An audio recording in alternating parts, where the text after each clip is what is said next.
प्रतियोगी विद्यार्थियों, स्वागत है आप सभी का आपके अपने YouTube चैनल प्रारंभ आईएएस में। कैसे हैं आप लोग? उम्मीद करता हूं कि अच्छे होंगे और तैयारी भी अच्छी चल रही होगी। आज की वीडियो क्लास की बात करें तो आज की वीडियो क्लास भी संविधान की क्लास का विस्तार है। उम्मीद करता हूं कि आपने पिछली वीडियो क्लास जो संविधान की आपको उपलब्ध कराई गई है, वो सारी वीडियो क्लास आप लोगों ने देख ली होगी। आज भी हम संविधान का भाग 5 पढ़ेंगे। भाग 5 के तहत अध्याय 2 पढ़ेंगे और जैसा कि आपको पता ही है कि अनुच्छेद 106 तक हम लोग पढ़ चुके हैं। लेकिन अनुच्छेद 107 जहां से शुरुआत होता है यानी भाग 5 का अध्याय 2, तो वहां एक छोटी सी हेडिंग हमको मिलती है। वो हेडिंग है विधायी प्रक्रिया, ठीक है, यानी लेजिस्लेटिव प्रोसीडर। ठीक, तो यहाँ पे क्या है कि अगर भारत के लिए कोई कानून बनाना हुआ तो ये कानून कौन बनाएगा? तो ये कानून बनाएगी संसद। या ध्यान में रख लेना है कि भारत के लिए कोई भी कानून कभी भी बनाना होगा तो वो कानून हमेशा बनाएगी संसद। तो इसी संदर्भ में ध्यान रखिएगा कि आखिर ये कानून बनते कैसे हैं। तो इसी प्रक्रिया का वर्णन किया गया है अनुच्छेद 107 से लेकर के आगे तक, ठीक है, यानी 107 से लेकर 121 तक में हम इन प्रोसीजर्स को देखेंगे कि किन किन तरीकों से जो है विधेयक बनाए जाते हैं, कैसे वो विधेयक पास होते हैं, उन विधेयकों में क्या क्या होता है। लेकिन उस क्लास की शुरुआत से पहले हमें ये जान लेना होगा, यानी अनुच्छेदों पर पहुंचने से पहले हमें ये समझ लेना होगा कि ये विधेयक होते क्या हैं, कितने प्रकार के होते हैं और इनका वर्गीकरण क्या क्या होता है। ठीक है, तो आज की क्लास उसी पे डिपेंड है। काफी महत्वपूर्ण क्लास है, ध्यान से इसको देखिएगा और जो भी महत्वपूर्ण चीजें होंगी उन पे जो है ध्यान बना के रखिएगा। ठीक है, तो चलिए शुरू करते हैं। तो विधेयक होते क्या है? ठीक है, विधेयक अंग्रेजी में कहें तो बिल। तो एक शब्द में इसे आप समझिएगा कि प्रस्तावित कानून के प्रारूप को विधेयक यानी बिल कहते हैं। ठीक है, कानून बनाना होगा जब भी संसद को तो पहले वो इस संदर्भ में एक बिल लाएगी जिसे कहा जाता है विधेयक। अब उसका संसद के दोनों सदनों में पारित होना चाहिए। साथ ही साथ राष्ट्रपति अगर उस पर अपनी अनुमति दे देते हैं तो वो विधेयक बन जाएगा कानून, यानी एक्ट बन जाएगा। दूसरे शब्दों में कहें तो वो बन जाएगी विधि। ठीक है, यही चीज ध्यान में रखना है।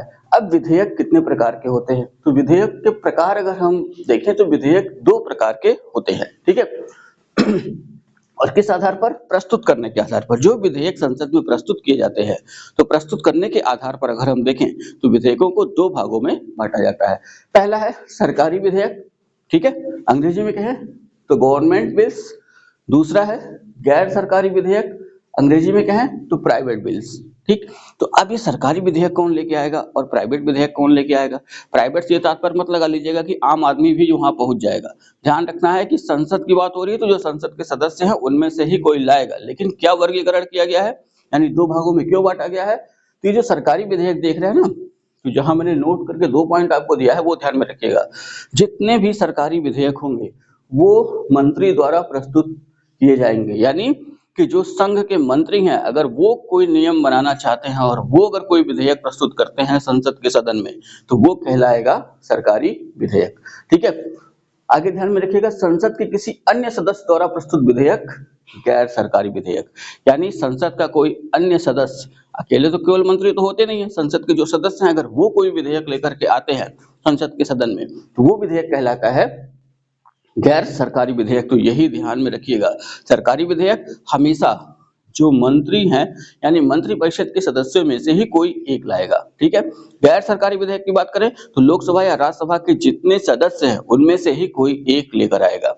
ठीक है, वो सदन के पटल पर रखवाएगा। तो प्रस्तुत करने के आधार पर विधेयकों के हमने 2 प्रकार देखे। अब अगला वर्गीकरण जो होता है विधेयकों का वो होता है पारित करने के लिए। ठीक है, ध्यान में रखिए विधेयकों को पारित करने के लिए संसद द्वारा अपनाई जाने वाली प्रक्रिया के आधार पर विधेयकों को, ठीक है, जो विधेयक प्रस्तुत किया गया, अब विधेयक वो कैसा है, किस प्रक्रिया द्वारा वो संसद में पारित होगा, तो उस आधार पर विधेयकों को 4 वर्गों में वर्गीकृत किया जाता है। ठीक है, ये ध्यान में रख लेना। अब जो वर्गीकरण है क्या, तो पहला वर्गीकरण हम देखते हैं तो जो पहले प्रकार का विधेयक होता है जिसे सामान्य विधेयक कह सकते हैं या साधारण विधेयक। ठीक है, ऑर्डिनरी बिल्स अंग्रेजी में कहें तो।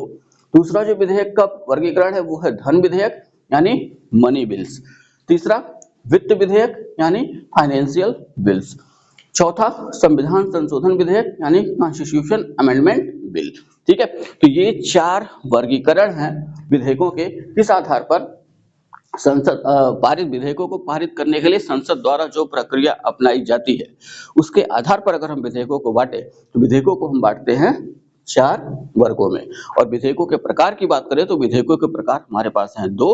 एक है सरकारी विधेयक यानी गवर्नमेंट बिल्स, दूसरा है गैर सरकारी विधेयक यानी प्राइवेट बिल्स।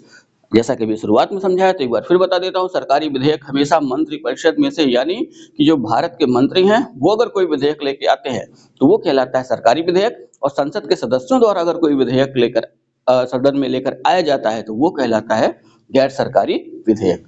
ठीक है, अब इन चारों प्रक्रिया के आधार पर जो विधेयकों का हमने वर्गीकरण किया है, इन चारों के बारे में हमें जानना है और सबसे अधिक क्वेश्चन यहीं से पूछे जाते हैं। हर चीज पे ध्यान रखिएगा, इन विधेयकों से जो भी पूछा जाता है उन चीजों को मैंने बहुत ही शार्ट में यहाँ पे रखा है जो आपको ध्यान में रखना होगा। सबसे पहले देखते हैं साधारण या सामान्य विधेयक। ठीक है, साधारण या सामान्य विधेयक की बात करें तो ये ध्यान में रखिएगा कि सबसे पहले तो विधेयकों के प्रस्तुत करने की बात होती है। विधेयकों के प्रस्तुत करने के बाद ये विधेयक कहाँ प्रस्तुत किए जाएंगे, कैसे प्रस्तुत किए जाएंगे। ठीक है, यानी किस सदन में प्रस्तुत किए जाएंगे, लोकसभा में प्रस्तुत किए जाएंगे सबसे पहले, राज्यसभा में प्रस्तुत किए जाएंगे या कोई ऐसी बाध्यता नहीं है। ठीक है, तो यहाँ पे ध्यान रखिए कि जो भी साधारण विधेयक होगा वो संसद के किसी भी सदन में प्रस्तुत किया जा सकता है।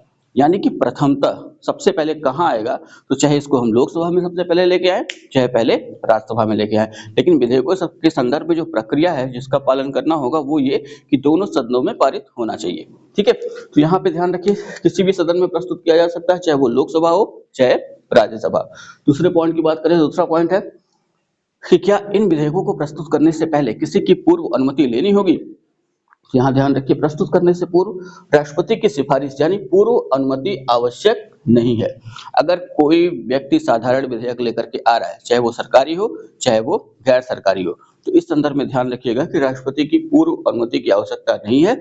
ये विधेयक वो मंत्री या संसद का कोई सदस्य सदन में ला सकता है। ठीक है, अगले पॉइंट पे ध्यान दीजिए, संयुक्त बैठक बुलाई जा सकती है अनुच्छेद 108 के तहत। यानी अगर लोकसभा और राज्यसभा में अगर किसी बात को लेकर के गतिरोध होता है तो राष्ट्रपति इस संदर्भ में उस विधेयक को पारित करने के लिए दोनों सदनों की संयुक्त बैठक बुला सकते हैं। ठीक है, आगे राष्ट्रपति के क्या अधिकार है साधारण विधेयक पर, वो हम देखते हैं। राष्ट्रपति इस विधेयक को पुनर्विचार के लिए लौटा सकता है या पॉकेट वीटो यानी कि अनिश्चित काल के लिए रोक सकता है। ठीक है, तो यहाँ पे ध्यान रखिएगा जो भी साधारण विधेयक होंगे तो राष्ट्रपति के पास अनुच्छेद 111 के तहत यह अधिकार है कि वो उन विधेयकों पर या तो अपनी अनुमति दे या अपनी अनुमति रोक दे या उन्हें पुनर्विचार के लिए सदन को लौटा दे, संबंधित सदन को। ठीक है, तो आप यहाँ पे ध्यान रखना है कि राष्ट्रपति साधारण विधेयक को पुनर्विचार के लिए लौटा सकता है या अनिश्चित काल के लिए अपने पास रोक सकता है, जिसे हम कहते हैं पॉकेट वीटो। लेकिन 111 इसका भी उल्लेख करता है कि अगर कोई विधेयक राष्ट्रपति ने सदन को पुनर्विचार के लिए लौटा दिया है और उसके बाद सदन चाहे उस विधेयक पर विचार करे, यानी कि जो संशोधन राष्ट्रपति चाहते हैं चाहे वो करे या चाहे ना करे, दोबारा अगर सदन राष्ट्रपति को विधेयक प्रस्तुत करता है तो राष्ट्रपति उस विधेयक पर हस्ताक्षर करने के लिए बाध्य होंगे। ठीक है, अगले पॉइंट की बात करिए तो राज्यसभा लोकसभा को समान अधिकार प्राप्त है। यानी इस विधेयक की बात करें साधारण विधेयक की, तो इस पर जितना अधिकार लोकसभा को प्राप्त है उतना अधिकार राज्यसभा को प्राप्त है। अर्थात फिर राज्यसभा मान लेते हैं पहले लोकसभा में प्रस्तुत किया गया तो लोकसभा पहले इसे बहुमत से पारित करेगी, फिर इसे राज्यसभा बहुमत से पारित करेगी। दोनों को समान अधिकार है, यानी कि साधारण विधेयक दोनों सदनों में पारित होना चाहिए। ठीक है, आगे ध्यान में रखिएगा कि मंत्री एवं संसद के सदस्य इस विधेयक को संसद में ला सकते हैं। तो साधारण या सामान्य विधेयक को चाहे तो मंत्री यानी सरकारी विधेयक के रूप में लाया जा सकता है या गैर सरकारी विधेयक के रूप में कोई भी संसद सदस्य इसको ला सकता है। ठीक है, अगले विधेयक की बात करें तो अगला विधेयक अपना धन विधेयक। तो धन विधेयक के संदर्भ में जो व्यवस्था दी गई है वो अनुच्छेद 109 को ध्यान में रखना है। ठीक है, अनुच्छेद 109 के तहत हमें ध्यान में रखना है कि धन विधेयक प्रथमतः लोकसभा में प्रस्तुत किया जाता है। यानी कि अगर धन विधेयक है तो सबसे पहले राज्यसभा में प्रस्तुत नहीं होगा, सबसे पहले वो कहाँ प्रस्तुत होगा, लोकसभा में। ठीक है, लोकसभा में पारित होने के बाद जो लोकसभा अध्यक्ष है उस विधेयक पर लिखेंगे धन विधेयक और वो भेज दिया जाएगा राज्यसभा को, और राज्यसभा को उस धन विधेयक पर बहुत सीमित अधिकार है। ठीक है, तो आगे मैं बताता हूँ, यहाँ ध्यान रखिए। प्रस्तुत करने से पूर्व राष्ट्रपति की सिफारिश पूर्व अनुमति आवश्यक है। जैसा कि हमने साधारण विधेयक में देखा था, राष्ट्रपति की पूर्व अनुमति आवश्यक नहीं है, लेकिन यहाँ धन विधेयक के संदर्भ में ध्यान रखना है कि अगर धन विधेयक को प्रस्तुत करना है तो राष्ट्रपति की पूर्व अनुमति लेनी होगी। ठीक है, अब धन विधेयक पर संयुक्त बैठक का प्रावधान है कि नहीं, तो धन विधेयक पर 108 के तहत संयुक्त बैठक नहीं बुलाई जा सकती। ठीक है, अगले पॉइंट पे ध्यान रखिए कि राष्ट्रपति स्वीकृति देने के लिए बाध्य है।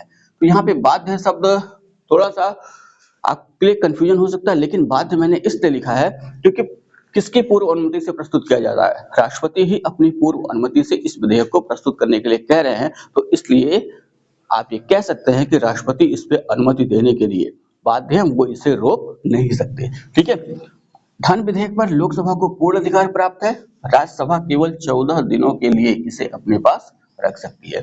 ठीक, तो यहाँ पे ध्यान रखना है कि धन विधेयक पे पूरा अधिकार लोकसभा का है, राज्यसभा उसमें कोई संशोधन नहीं कर सकती।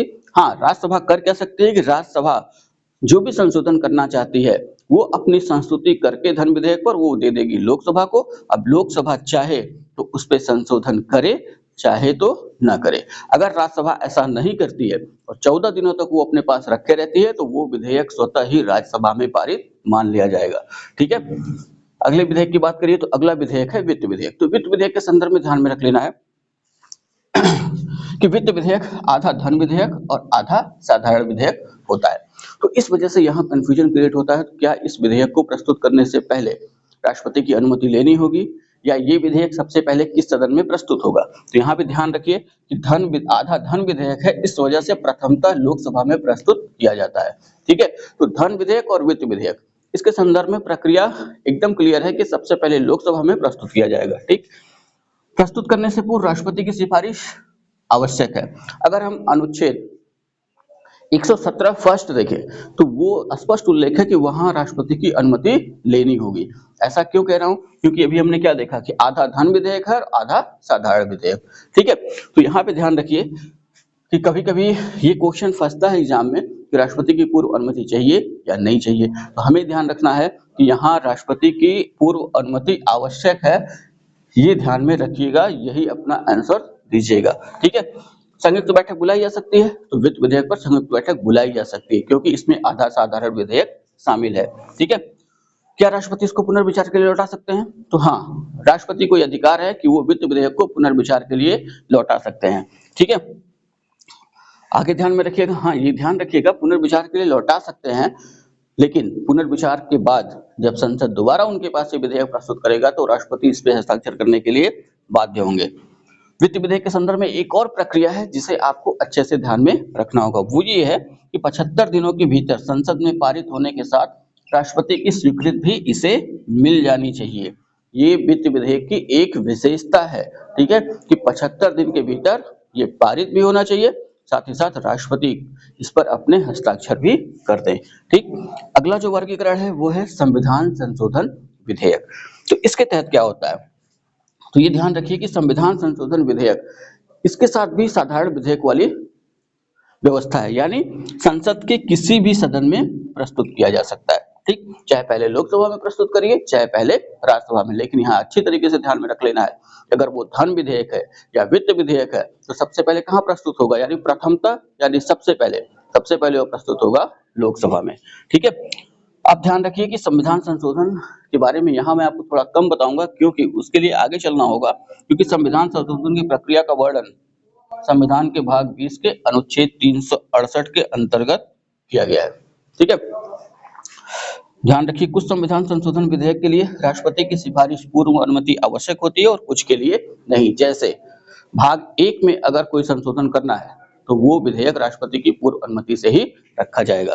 ठीक है, तो इसलिए यहाँ पे ध्यान रखिए कि कुछ ऐसे संविधान संशोधन हैं जहाँ राष्ट्रपति की पूर्व अनुमति आवश्यक है और कुछ में पूर्व अनुमति आवश्यक नहीं है। दूसरी एक चीज ध्यान रखना है कि संविधान संशोधन विधेयक पारित करने की प्रक्रिया भी अलग अलग है। जैसे कुछ साधारण बहुमत से पारित होंगे, कुछ विशेष बहुमत से पारित होंगे, कुछ विशेष बहुमत से पारित होने के साथ साथ भारत के आधे राज्यों की विधानसभाओं से भी उनका आधे राज्यों से अधिक विधानसभाओं द्वारा भी उसका समर्थन होना चाहिए। ठीक है, आगे ध्यान रखिए कि संविधान संशोधन विधेयक पर भी दोनों सदनों को संयुक्त अधिकार है, यानी जितना अधिकार लोकसभा का उतना अधिकार राज्यसभा का।